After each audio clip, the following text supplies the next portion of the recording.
Le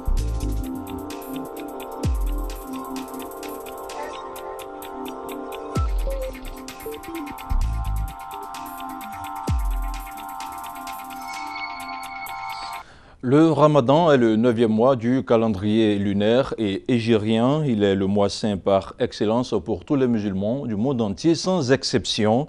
Un mois de jeûne qui compte aussi la nuit du destin et dont la période de jeûne et de privation constitue l'un des 5 piliers de l'islam. Salam alaikum et bienvenue dans le Talk Afrique Société.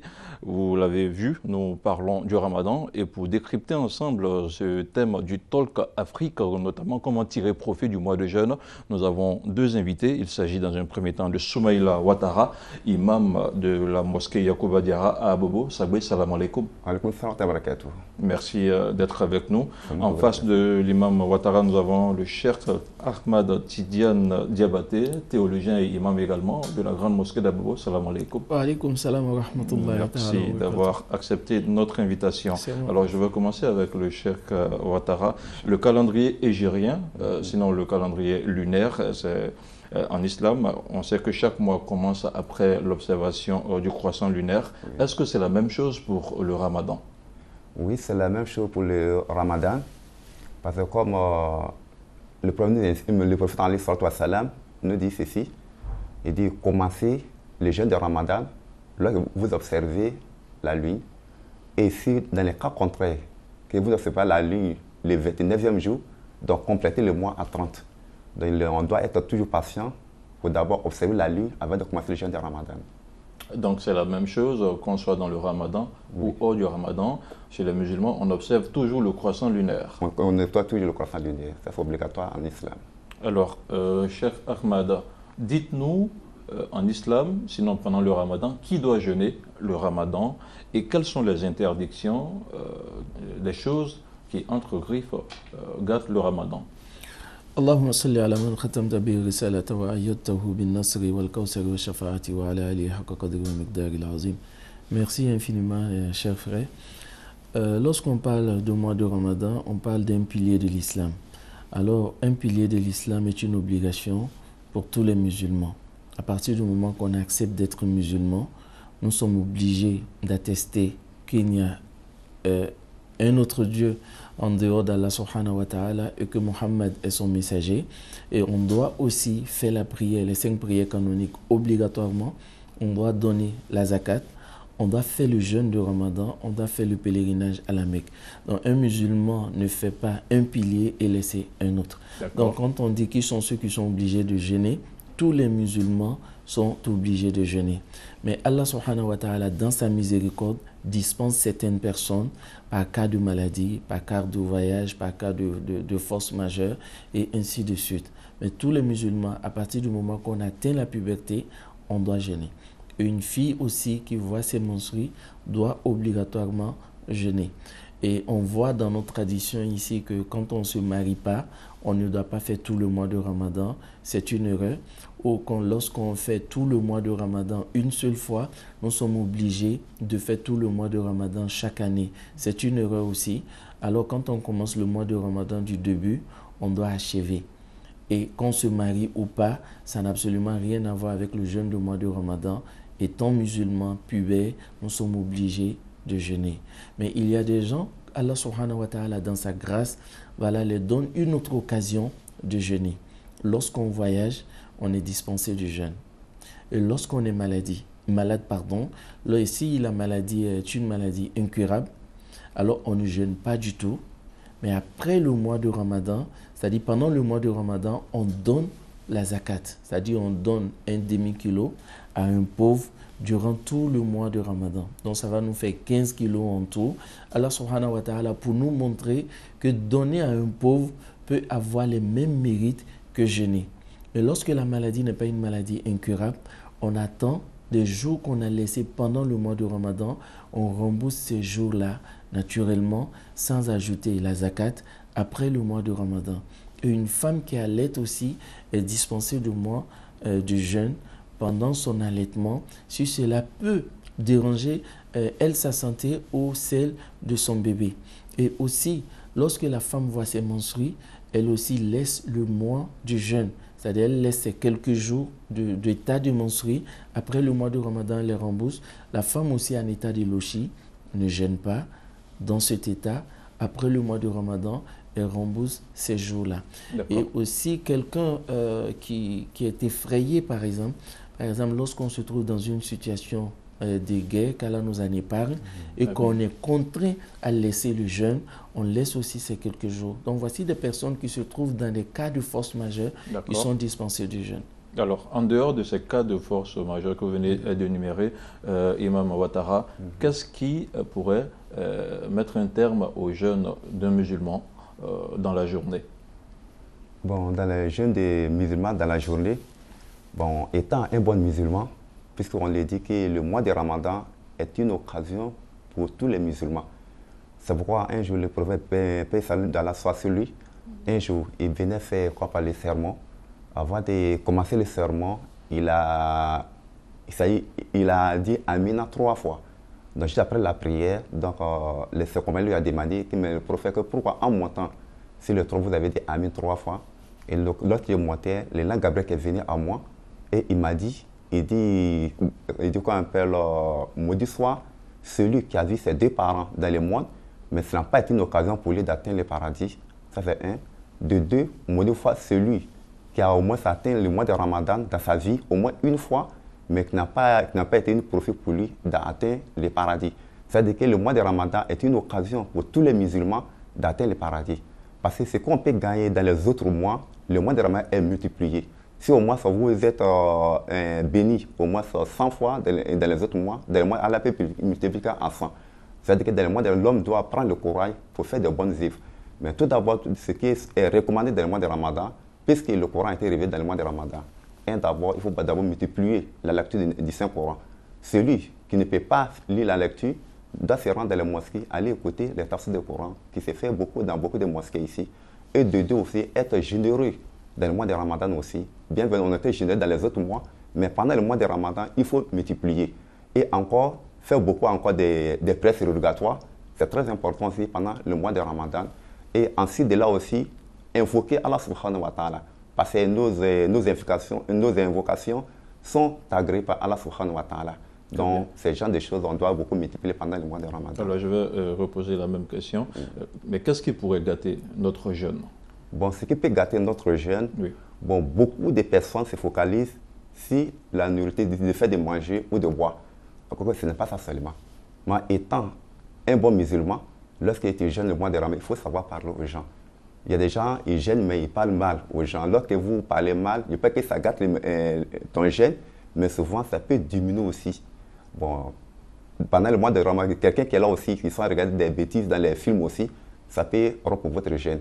Parce que lorsque tu es là, tu réfléchis à des mauvaises choses et que maintenant, il y a la masse qui sort de toi, ton jeûne est gâté. Et demain, c'est là aussi qui se purge pendant le mois de Ramadan, son jeûne aussi est gâté. De même que les sérums aussi, peut gâter aussi le jeûne de l'être humain. Mais les médicaments, lorsque vous êtes souffrant, qu'on vous donne des médicaments, des mettre dans les yeux ou bien dans l'oreille, vous pouvez le faire pendant au moins que vous mangez le suhour. C'est important. Mais étant pendant la journée, si vous faites ça aussi, une fois que ça descend aussi, ça peut rompre aussi les Très bien. Jeûnes. Donc, ce sont entre autres quelques faits qui peuvent mettre fin au Ramadan. Alors, cher Tidiane Diabaté, alors, on observe le Ramadan après l'apparition du croissant lunaire. Mais il y a parfois des décalages. À Abidjan, cette année, le Ramadan a démarré 24 heures avant Rabat au Maroc. Qu'est-ce qui explique ce phénomène? Alhamdulillah, on peut dire tout simplement que c'est un phénomène naturel parce qu'il y a des décalages un peu partout. Nous sommes actuellement peut-être 15 heures à Abidjan et on se trouve à 17 heures ailleurs, voire même à minuit ailleurs.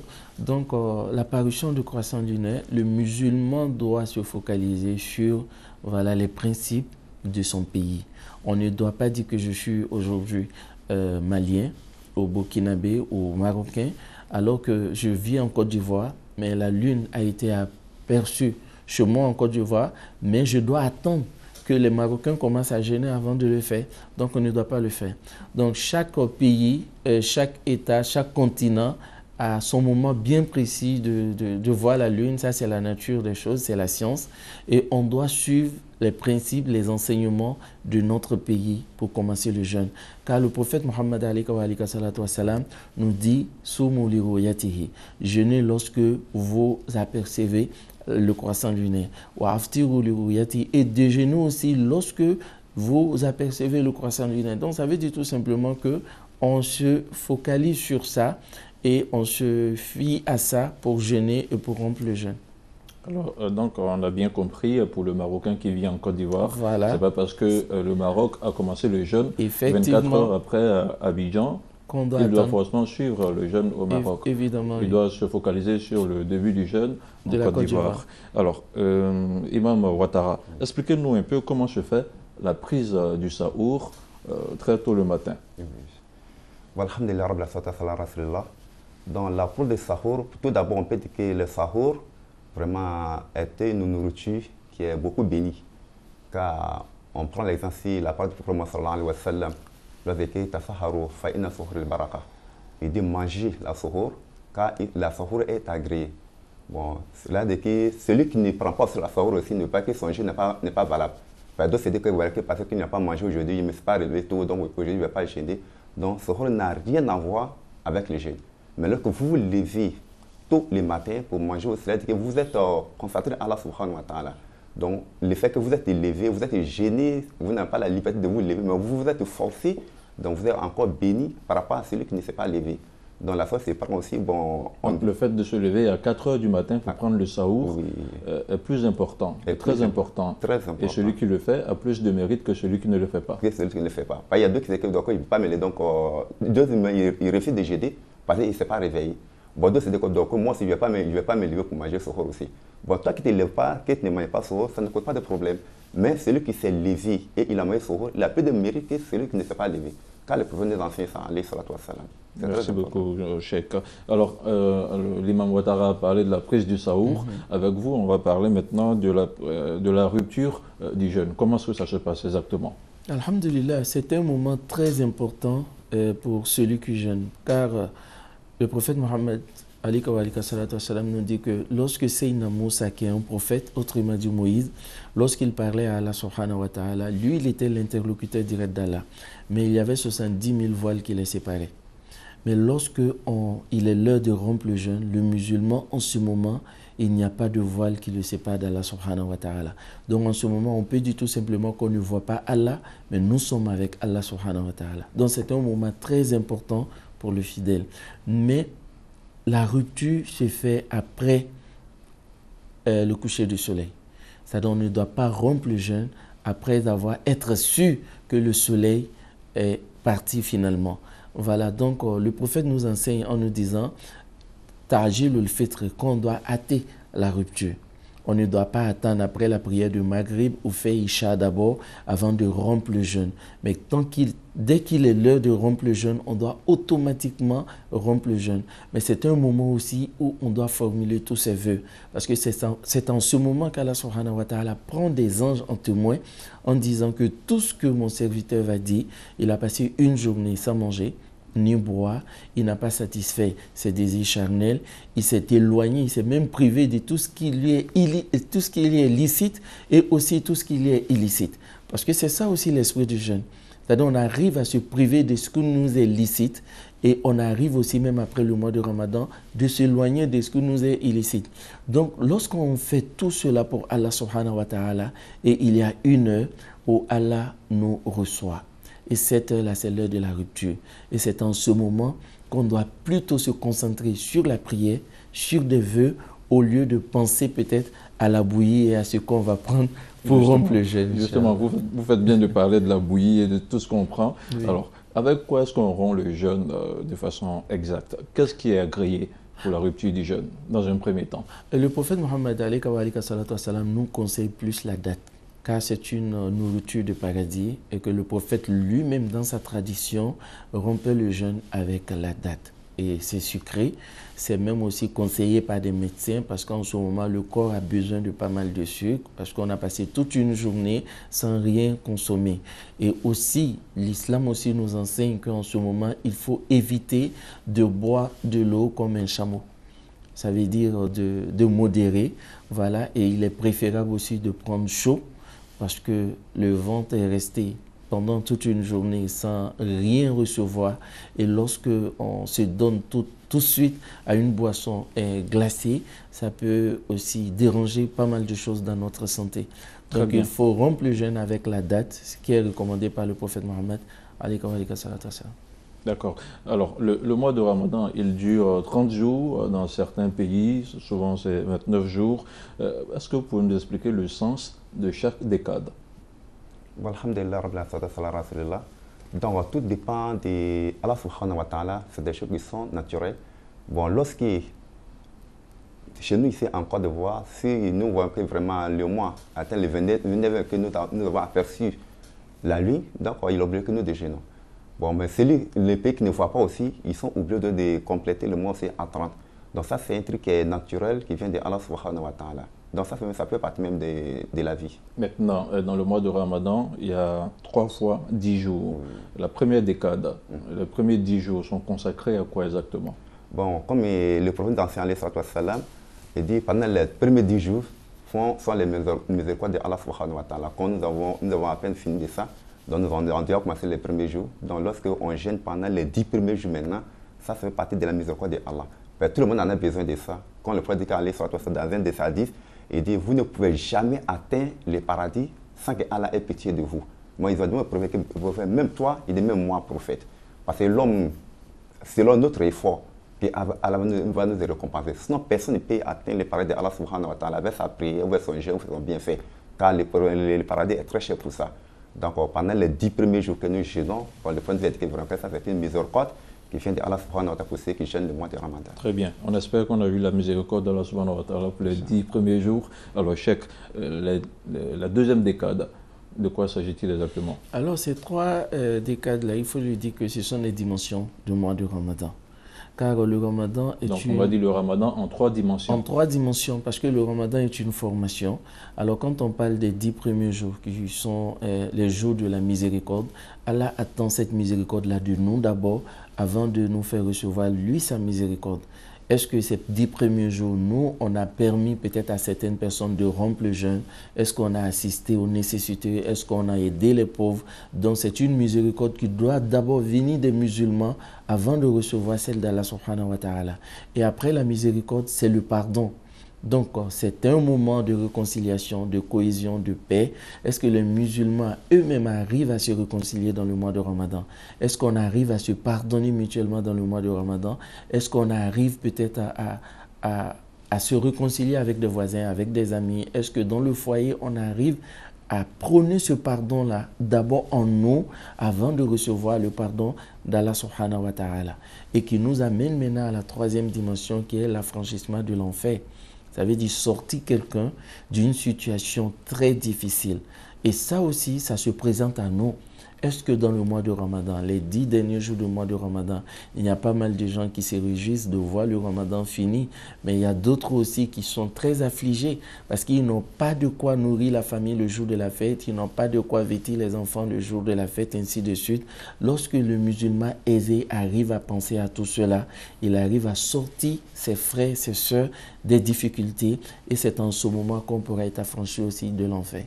Alors, je rappelle que le thème de cette émission, c'est comment tirer profit du mois de jeûne et que tout ce que vous dites à présent concourt à tirer profit exactement du mois de jeûne de Ramadan. Alors, on n'a pas beaucoup de minutes. Cheikh Ouattara, on sait que le mois de Ramadan, c'est un mois de charité, c'est un mois de partage. Mais est-ce qu'on partage seulement que de la nourriture? Non, on ne partage pas seulement que de la nourriture. Donc, on doit aussi partager aussi. Même quand on appelle les bénédictions aussi, c'est très important. Voilà pourquoi le prophète de moi, c'est d'être très généreux dans le mois de Ramadan. Lorsque quelqu'un est béni pendant le mois de Ramadan, vraiment c'est beaucoup agréé à Allah subhanahu wa ta'ala. Donc ce n'est pas seulement la nourriture. Bon, l'homme échanger avec ton frère avec de bonnes paroles font partie aussi des partages dans le mois de Ramadan. Alors, Cheikh Tidiane Diabaté, pendant le Ramadan, il y a beaucoup d'excès. Il y a des familles qui font beaucoup à manger et puis après, la nourriture qui reste, que personne ne mange. Quel est le regard de l'islam sur ces gâchis-là, ces excès? Vous savez, cher ami, lorsque Allah subhanahu wa ta'ala nous parle du Ramadan dans le mois de Ramadan, dans le Coran, Allah cible les croyants. Ça veut dire que les musulmans ordinaires ne peuvent pas comprendre la dimension réelle du mois de Ramadan. Et lorsqu'on parle d'un croyant, c'est celui-là même qui arrive à suivre la doctrine du prophète Mohammed. Donc le Ramadan permet à un musulman, peut-être qu'il consommait trop le sucre, de modérer, trop le sel, de modérer. Et quelqu'un même qui se pèse sur une balance avant le mois de Ramadan et qui pèse 100 kilos par exemple, après le mois de Ramadan doit peser 80 kilos. Et si après le mois de Ramadan la personne pèse 120 kilos, c'est qu'elle n'a rien compris du mois de Ramadan. Voilà, donc on doit modérer. Et le musulman aussi croyant ne gaspille pas, même en dehors du mois de Ramadan. Alors celui qui arrive à comprendre cette formation spirituelle ne va pas gaspiller dans le mois de Ramadan. Et le prophète Mohammed nous dit que dans le mois de Ramadan, non seulement Allah nous prive de la nourriture, de la boisson, de notre désir charnel, afin de nous faire atteindre le degré de la piété. Alors quelqu'un qui a la piété, c'est la personne qui arrive à avoir la maîtrise de soi, la quiétude spirituelle, qui arrive à se défaire de tout ce qui est inutile, d'aller à l'essentiel. Voilà. Donc, quand on mange essentiellement, on se comporte comme le prophète nous l'a recommandé, dans le mois de Ramadan, on ne se focalise pas sur la nourriture. Et malheureusement, aujourd'hui, les musulmans mangent plus dans le mois de Ramadan. Quelqu'un qui mangeait 3 fois par jour, à la rupture, va manger 3 plats. Après les prières de Tarawih, va manger encore 2 plats. Et l'heure de Sohour aussi, va manger 2 plats. Donc, on se retrouve à 7 fois à la nourriture. Parce que le Ramadan, nous sommes limités sur le fait qu'on ne mange pas, on ne boit pas. Donc, il faut absolument se rattraper après la rupture. Ce qui est absolument répréhensible. Évidemment. Alors, pendant le Ramadan, on parle de la nuit du destin. À quel moment intervient la nuit du destin pendant le mois de Ramadan? Alhamdulillah, la nuit du destin, bon, ça c'était un moment très très important, car même Allah dit dans le noble Coran, il dit dans un filet le Qadir, il dit le Coran même a été révélé pendant la nuit du destin. Bon, la nuit du destin maintenant, bon, comment ils ont demandé au prophète, ben, quel est le moment dans lequel on peut avoir la nuit du destin? Tout d'abord, au départ, les 10 premiers jours, le prophète cherchait la nuit du destin. Bon, après maintenant, les 10 deuxièmes jours et après les 10 troisièmes jours. Mais en fin de compte, Allah lui a montré que la nuit de destin se trouve dans les 10 derniers jours du mois de Ramadan. Bon, c'est pour cela maintenant, pendant cette nuit-là, les 10 derniers jours, l'homme doit beaucoup multiplier ses efforts. Même à tel homme, nous sommes, le mois de Ramadan, ça ne reste que 15 jours. Donc, on doit encore multiplier d'efforts pour atteindre ces jours-là. Car c'est pendant cette nuit-là que le Coran a été révélé. Et c'était une aussi beaucoup profitable pour les musulmans pour atteindre aussi le paradis. Pendant cette nuit aussi, il y a les anges qui descendent. Même avec eux aussi, il y a l'ange Gabriel qui va descendre aussi sur la terre pour venir, comme la bénir, tous ceux qui sont en train de prier à Allah subhanahu wa ta'ala. Alors, Cheikh, la nuit du destin, on dit qu'elle équivaut à 1000 mois d'adoration. Vous pouvez nous expliquer exactement et rapidement? La nuit du destin est une grâce, car Allah subhanahu wa ta'ala nous dit un jour chez Allah subhanahu wa ta'ala équivaut à 50 000 ans pour nous. Donc ça veut dire que celui qui a vécu 100 ans sur la terre a vécu 2 minutes et 54 secondes chez Allah subhanahu wa ta'ala. Donc il fallait nous donner une opportunité d'avoir des mérites de celui qui a vécu 300 ans et 400 ans sur la terre en nous accordant des nuits comme la nuit du destin. Donc cette nuit-là parle du destin. Ça veut dire que le musulman doit prendre son destin en main. Ça parle aussi de la nuit où les anges occupent plus la terre. Ça veut dire que les musulmans doivent atteindre la dimension angélique dans le mois de Ramadan, précisément dans la nuit du destin. Mais la nuit du destin est une nuit de paix. Allah subhanahu wa ta'ala nous dit paix jusqu'à l'aube. Ça veut dire que les musulmans doivent devenir des hommes de paix à la fin du mois de Ramadan afin qu'on puisse être des personnes utiles dans la société après le mois de Ramadan. Lorsqu'on sort du mois de Ramadan, on doit savoir que les musulmans sont allés à une formation et après la formation, on a senti cela dans leur comportement, dans les entreprises, dans les sociétés, dans les quartiers, partout où ils se trouvent. On voit des nouvelles personnes qui ont reçu une éducation et cette éducation a profité à la société. Alors, à la fin du Ramadan, on parle de Zakat el-Fitr. Comment ça se passe exactement pour terminer? Alhamdulillah, Zakat el-Fitr, bon, ça c'était une manière aussi, c'était une prière aussi, car juste après la fin du Ramadan, bon, tout le monde doit être satisfait. Pour la fois, le prophète demande de donner aux Zakat el-Fitr aux pauvres, pour que tout le monde puisse manger à sa faim pendant juste après le mois de Ramadan. Bon, pour la zakat de fitr aussi, donc, il est demandé à chaque personne de donner au moins 2,5 kg. Moi-même, étant le chef de la famille, et tous ceux qui sont comme de ta famille, tu dois donner au moins 2,5 kg pour chaque personne. Très bien. Donc, c'est très important pour tous les musulmans aussi. Merci beaucoup, Imam Soumaïla Ouattara. Je rappelle que vous êtes l'imam de la mosquée Yacouba Diarra à Bobo, Sagbé. Alors, Cheikh Ahmad Tidiane Diabaté, en définitive, qu'est-ce qu'il faut? Quel résumé peut-on faire pour permettre aux musulmans de sauver ce mois de Ramadan? Pour terminer. Alhamdulillah Rabbil Alamin, comprendre que le Ramadan est d'abord basé sur la foi. Et lorsqu'on arrive à se perfectionner la morale dans le mois de Ramadan, on arrive à se concentrer spirituellement, on doit chercher à savoir si le Ramadan nous est profité réellement. C'est de voir en soi le degré de la crainte révérentielle d'Allah, car c'est le résultat du Ramadan. Alors celui qui commence le Ramadan avec la foi et après le Ramadan retrouve la crainte d'Allah subhanahu wa ta'ala a vraiment reçu son Ramadan. Quand le prophète dit que le Ramadan est le cœur de l'année, alors lorsque le cœur est abîmé, c'est tout le corps qui s'abîme. On doit chercher à perfectionner le Ramadan comme si c'était le dernier Ramadan de notre vie, Inch'Allah. Cheikh Ahmed Tidiane Diabaté, merci. Je rappelle que vous êtes théologien et imam de la grande mosquée d'Abobo. Voilà qui referme ce talk Afrique essentiellement consacré au mois sacré du Ramadan en islam. Merci à vous tous de l'avoir suivi et à très vite pour d'autres programmes sur Médien TV Afrique.